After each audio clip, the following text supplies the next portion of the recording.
Welcome back to the Anxiety Slayer podcast. I'm Shan Vanderleek, here with my good friend and co-host Ananga Sivir. This month, our focus is on Restful Nights, a podcast series dedicated to improving your sleep using ancient wisdom and modern insights. And today we're going to be exploring Ayurvedic principles that can help you achieve better sleep. Welcome back, Ananga. Hey, Shan. It's good to be with you for another week of the podcast, talking about sleep and how we can get a better night's sleep, and just really focusing on this because we hear so often from our listeners that they struggle getting to sleep, staying to sleep, having a nice long sleep. There's a lot of communication back and forth about how in the world can I finally get some sleep. Yeah, I mean, it's such a preoccupying thing, isn't it? When you have to get up in the morning and face a day of work or a day of travel or commitments, and you know you haven't had enough sleep, you know you haven't had good quality rest, and you've got to try and do the things you need to do when you might feel in a depleted state. Maybe it's affecting your concentration. Certainly, it can increase our anxiety because we haven't had that grounded rest. And if it goes on for a period of time, it really starts to affect our well-being. So this week's really about exploring Ayurveda and understanding our nature better, understanding the different body and mind types and how that can affect our sleep, and what we can do to help ourselves have more restorative rest. So it's kind of a discovery episode this week where we're going to be looking into some interesting information. And the more you know about your dosha and understand your dosha, the quicker you're going to be able to enjoy a good night's sleep. And that's pretty neat, I think. Yeah, it's a wonderful gift to understand the things that affect us and to have self compassion for that. Once we know our mind body type, we gain that deeper understanding. Certainly for me, it's brought more self compassion, and it's brought more ideas of what I can do to help myself and knowing of what I can do to help myself, which is a great gift. Mhm. And just a quick introduction to those who are new to the podcast. Ayurveda originated in India over 5,000 years ago, and it's regarded by many scholars to be the oldest healing science. And we talk about Ayurveda a lot because there's so much wealth of information. There's so much gold. There's so much wisdom here. And Ayurveda encourages maintaining a peaceful and balanced life by understanding our individual mind and body type, or dosha. And this is how we learn to support our thoughts, our diet, our lifestyle to be more in harmony with whatever our nature is. It's a beautiful honoring of individual nature and guidelines of how we can know how we're set up and how to support ourselves. So Ayurveda teaches that there are three doshas called Vata, Pitta, and Kapha. And you can find out more about Ayurveda and more about your own nature by taking our dosha quiz at anxietyslayer.com/discovery, or by searching our website and podcast archives, because as Shan just said, we talk about Ayurveda a lot. So we have several episodes where you can listen through. And today our focus is on the doshas and their influence on your sleep patterns. Ayurveda offers helpful insights into both the nature of our sleep and what we can do to help ourselves get a good rest. And as you might know, if you've been listening for a while, some body types are more prone to sleep disturbances than others. And then different body types have different types of sleep disturbances. We're going to go through them here, and you can see if you recognize your patterns and challenges with getting a good night's sleep. I find this really helpful, again, to explore individuality, because it's really helpful to know that we have different ways that our sleep can be affected, even down to the thoughts we're having when we're trying to sleep and it's not happening. It all comes down to our individual nature. And I find that such a helpful thing to be able to explore. And we'll begin with the Vata type. And Vata types are generally light sleepers and are more alert and wakeful if they feel anxious. So their sleep is going to be affected. The Vata type can be wakeful in the night and feel challenged to get back to sleep because their minds are so busy, especially between the hours of 2 a.m. and 6 a.m.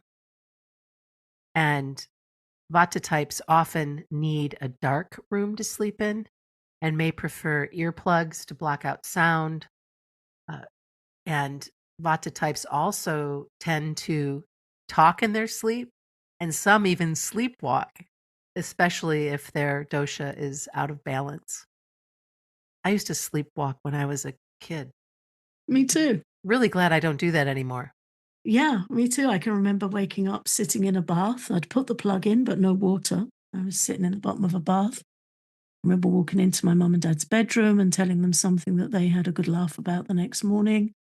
Yeah. But that's, these things are when we're ungrounded. They're more likely in creative types as well because that lightness is there in the mind, that creative energy, which is related to Vata.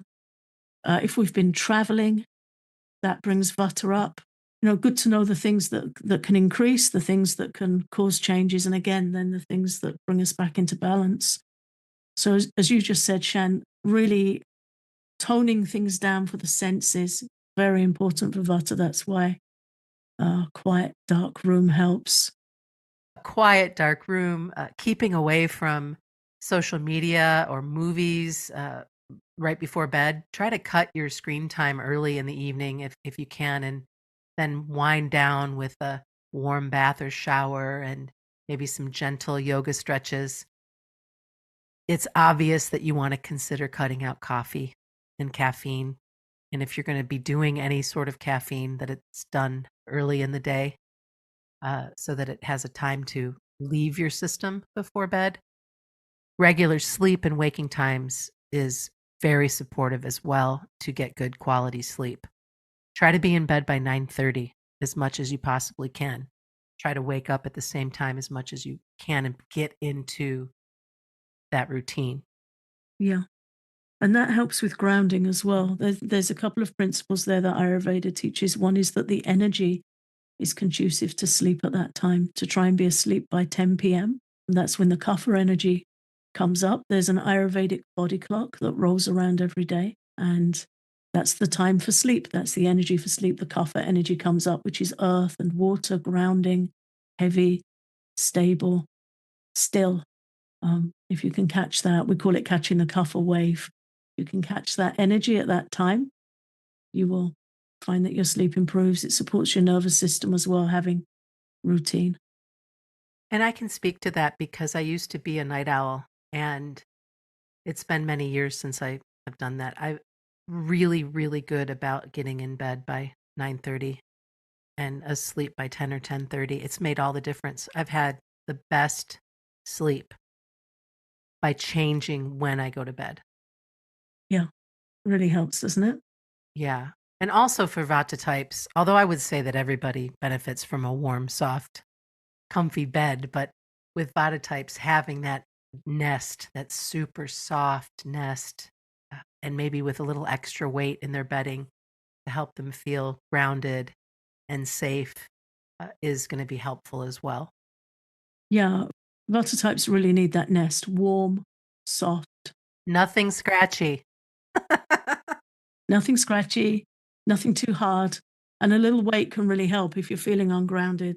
We had a question a while ago, can weighted blankets help anxiety? They can. Hmm. It doesn't mean that you necessarily have to buy a specific weighted blanket. You can just get a blanket that's a bit heavier. I have a beautiful Indian quilt here that's just a bit heavier. It just adds that extra weight to my bedding without necessarily adding too much heat. So sometimes I'll put that on if I need just that grounding energy. It helps us feel secure, helps us feel less floaty. Vatta's a very floaty energy at night.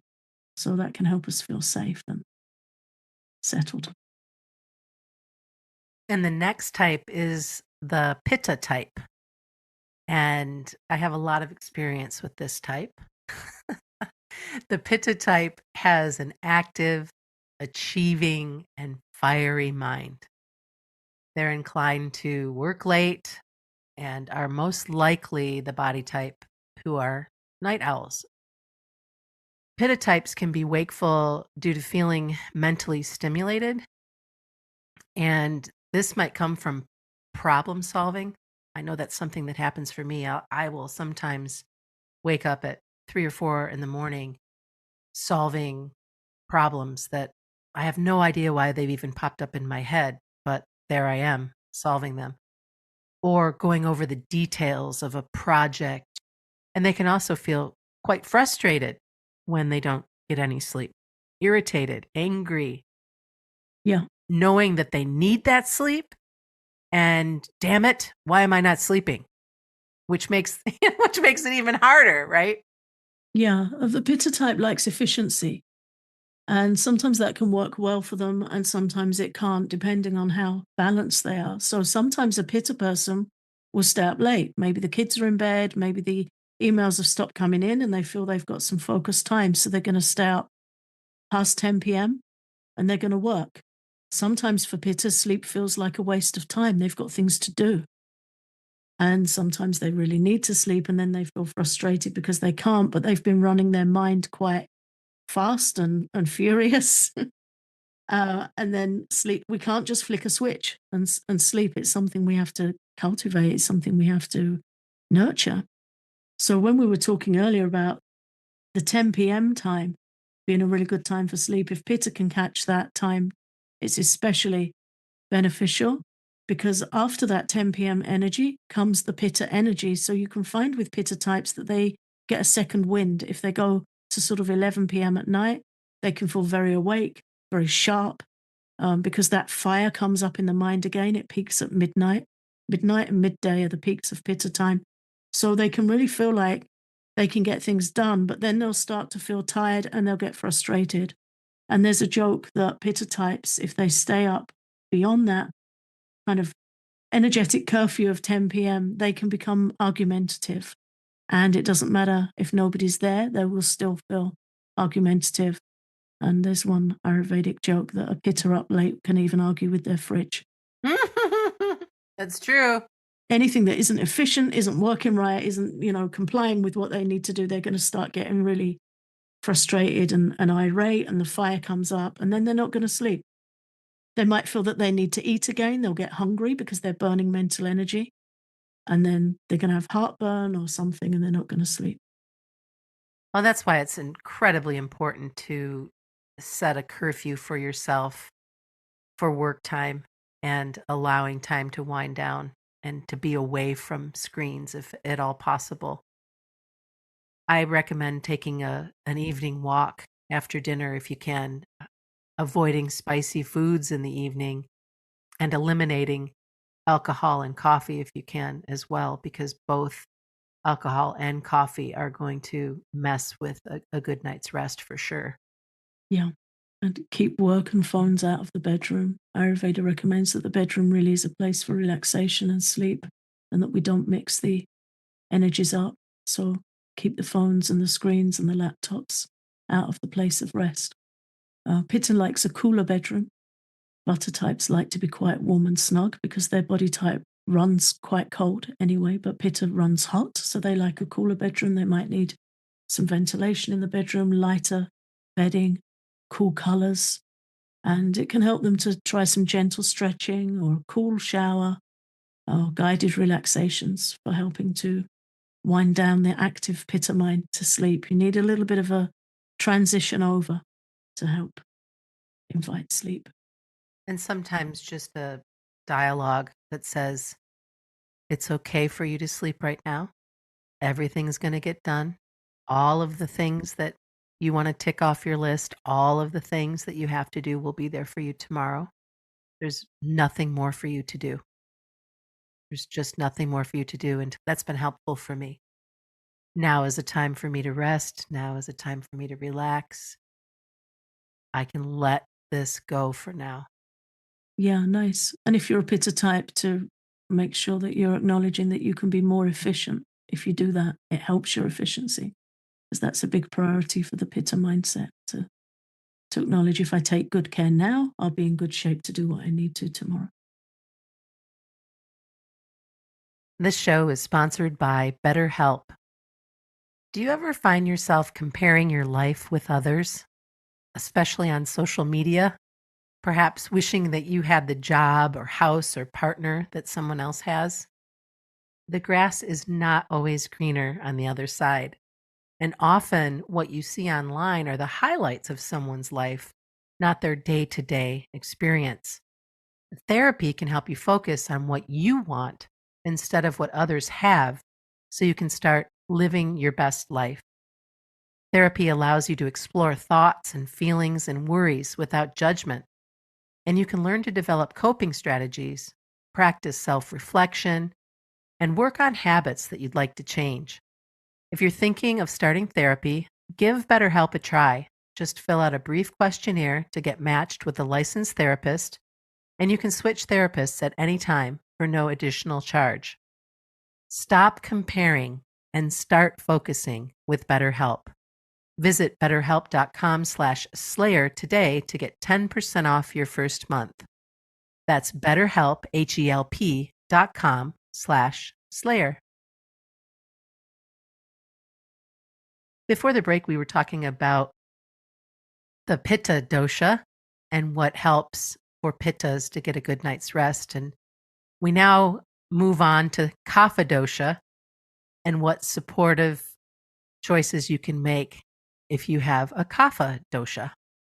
Kapha body types are least likely to struggle with getting to sleep or staying asleep. They're more grounded by nature, and they tend to be heavy sleepers. They can sleep pretty much anywhere at any time. The more the Kapha energy is increased in the body, the more likely they are to be able to sleep anywhere, anytime. And as they go out of balance, the Kapha type tends to sleep more than they need to, and they may struggle to wake up and get going in the morning, especially if they're not very active during the daytime or if they eat late at night. It's going to affect them being able to wake up in the morning. So you can see a completely different body type and a completely different outlook for sleep. And I've noticed my husband is a Kapha type. He also can just put his head on the pillow and he's asleep. Just like that. It's like, I'm going to go to sleep now. Lights out. So their challenge tends to be at the other end of sleep in the morning, trying to wake up, getting going. They're the people that might hit the snooze. Pitter's up, they've got things to do. Vatta's likely to be more wakeful, so they might wake up and go back to sleep a few more times, but they're more likely to be wakeful. And if the energy is out of balance, they'll be starting their morning a little anxious. So that's not conducive to continuing to sleep. But Kapha, they can be very hard to wake up.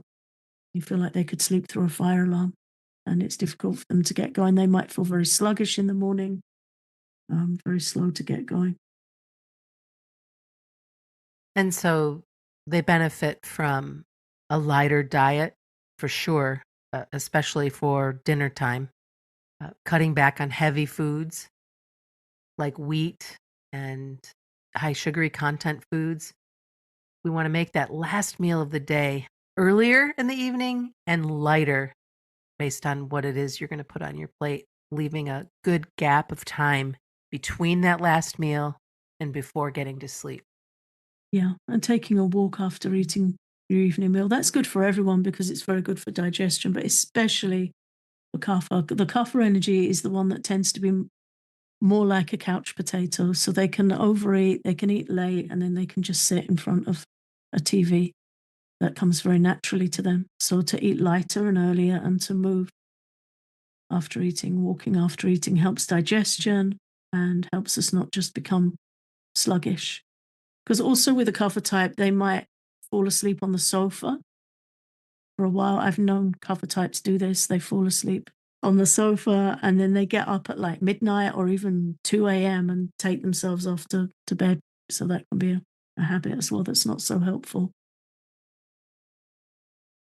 And as we've talked about all three of the dosha types, you can see some of the suggestions we've made are supportive for all of the types, like going to sleep and getting up at the same time each day as much as possible. If you do just that, if you take just that suggestion from this episode, you're going to find that you improve your sleep. Yeah. This is one of the principles of Ayurveda that falls into the category of dinacharya, which are daily practices that help us feel healthy and balanced. And this is a key pillar of that practice. It's something we go into in more detail in our Ayurveda course in the Anxiety Slayer Academy. This is where we have that stability. We have these anchor points in our day where we know when we get up and we know when we're going to sleep as much as possible. Sometimes things happen or scheduling changes and we might be, out for a day or two, or we might be traveling. But to come back to that balance as soon as possible, it really helps our digestion, it helps our nervous system. It just gives us these anchor points in the day. It's really good for our mental health. And another supportive tip for all body types is to keep screens out of the bedroom. If you have gotten into a habit of watching a show on your laptop or on your phone while you're in bed, maybe switch it out for a book. Switch it out for something that you can read. And it might be hard at first, but you are definitely going to see a shift in your sleeping patterns if you keep screens out of the bedroom. It can be quite addictive to have screens in the bedroom, to have a TV in the bedroom and fall asleep watching a show. Often it wakes us up again if we fall asleep when we're watching something. And as we've shared many times on the podcast, when we talk about Ayurveda and anxiety relief, one of the key causes of anxiety is overstimulation, too much incoming information. And TV shows are designed to hook us in, they're designed to catch our senses. We've got moving images, sounds, stuff going on all the time that's coming into our senses. So it's really not conducive to sleep at all. And depending on what we're watching, it might be really disturbing our mind, might come out in our dreams. So it's definitely a good move to transition over to doing something very gentle and peaceful. Yeah. Keep the screens away, phones and all screens. And then you want to make your sleep space as calm and relaxing and inviting and comfortable as possible. You deserve that. You deserve a place where when you put your head down, you are as comfortable and peaceful as you possibly can be. Take a look around. Do you have the ability to make your space just a little bit more calm and relaxing? What might you take away? What might you add for just a little bit more peace and tranquility? And the final thing that can really help is to try a guided relaxation or guided breathing practice when you get into bed. You can do your own practice, your own breathing practice, and your own relaxation if you're able to harness your mind and concentrate. But we often recommend guided practices because you have somebody to lead you through and help you enter into that relaxed state. It can be easier if your mind's restless. I remember sharing on the podcast many years ago now, I'd watched an episode. It was Super Nanny, and she was helping a police officer who dealt with road traffic accidents, and he was seeing really heavy stuff during the day. And she helped him transition over to coming away from that into a more relaxed state in the evening. And her recommendation was to use guided relaxations. And I was thinking, and it really helped him. It really helped him. He was very happy with the results of that experience. And I was thinking, if a police officer can do it and feel the benefit of coming away from such an intense day where he's, seeing and dealing with things that are very adrenaline fueled states, really bringing a lot of heavy impressions into the mind. If he can benefit from 10, 15 minutes listening to a guided practice and he's feeling more relaxed and able to really unwind and settle down in the evening, I was already very aware of the benefits of guided relaxation at that time, but it really brought it up for me more. It really enhanced it. I thought that was a great endorsement that somebody coming from such an intense day could benefit from that. That makes me think of Transition to Calm. Was that our first album? It was, and it was inspired by that. It was inspired by that story. Yeah. Oh, that was many moons ago. That's a great album. Many moons ago.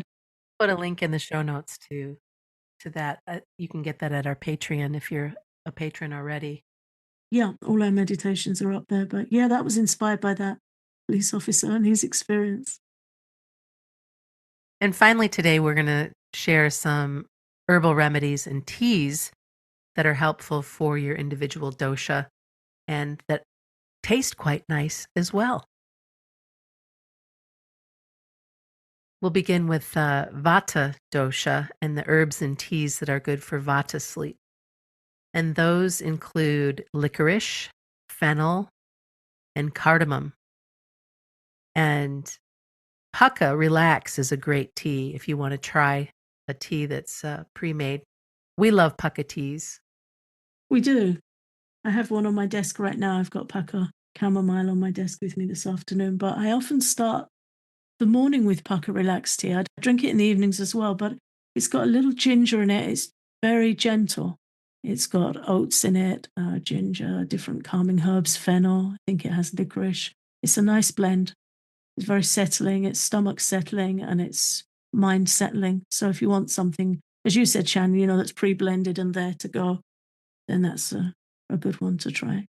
And our old favorite that we've recommended, I don't know how many times, at bedtime, a cup of warm almond milk with a pinch of nutmeg. And also, you can add a pinch of saffron. It's a very calming drink to wind down in the evening. I love the flavor of nutmeg. I'm not very fond of saffron, but I know that it does work. Saffron, I love saffron. Do you? Saffron's very good also for pitta because it's cooling, but it's good for the heart. It's got benefit for calming the heart energy. But yeah, warm milk and nutmeg. So the almond milk helps you get to sleep, and the nutmeg helps you stay asleep. It's a natural sedative. Just a pinch. You only need a tiny amount, and if you choose to add a little raw honey to that as well, of course, that's an option. But it's a very comforting nighttime drink. And the herbs for pitta sleep are quite a bit different. Well, with the exception of licorice. I think licorice is just one of those happy teas for all bodies and beings who like it. But you'll find that chamomile is a good choice, or rose, or mint, very cooling and soothing for pitta types. Pukka also makes a tea called love tea that is a good pitta tea. I think I've tried just about every single tea they've made, and I haven't found one that I don't enjoy. Pitta, especially this time of year in the summertime, I grow a lot of mint, and so I drink mint tea, both room temp and warm tea. That the mint is so nice. Yeah, cooling, refreshing. If you just remember, Pitta's a fiery type, and the basic rule in Ayurveda is that you apply gentle opposites to bring balance. So if you have fiery digestion, digestive discomfort, mint's a good choice for that, as is licorice. Licorice and mint blend well together. I think Pukka have a blend of those two herbs together as well. And other herbal tea companies also offer those. So yeah, I think cooling and bringing that heat down in the evening before sleep. Some of the herbs and teas for kapha are actually teas that we recommend that you drink in the morning. They're going to suit the kapha type and be more invigorating and can help lift morning sluggishness. And those teas include ginger, clove, turmeric, cinnamon, and even peppermint sometimes. I know that the Pukka Revitalized tea is a yummy tea to start with. And oh, it's so tasty. I have that in my cupboard right now. Yeah, that used to be called Kapha tea. Years ago, that was called Kapha tea. And it got rebranded. So yeah, really good. So these are just a place for you to start, these different teas, these different choices that you have. And if you start to play with them a little bit, you're going to really see that you'll find a favorite, and you can make this a part of your nighttime routine if you're vata or pitta, or your morning routine if you're kapha. Now, certainly if a kapha person has struggles to get to sleep, these other ideas are also helpful. But as we said, most kaphas can put their head on the pillow and lights out. And of course, some of us are mixed. You can be a dual doshi. You might be a kapha pitta. So you might have a really great active mind and intelligence as mixed with the kapha. So then you might find that the kapha comes up more in the winter because it's a colder, heavier season, and the pitta comes up more in the summer, in the heat. So just notice. It's really interesting to notice ourselves, notice our patterns, notice how we're responding to different foods, environments, stress, situations, and then coming back to this gentle balance with compassion, just kindness that we're all out of balance sometimes, and there's always something we can do to help ourselves. What a great start to our Restful Nights podcast series. Thank you so much for listening. If you love our podcast, please consider exploring our Patreon for loads of Anxiety Slayer extras for calming anxiety, including exclusive posts, guided meditations, tapping sessions, popular episodes from our archives, and more. Check it out at patreon.com/anxietyslayer.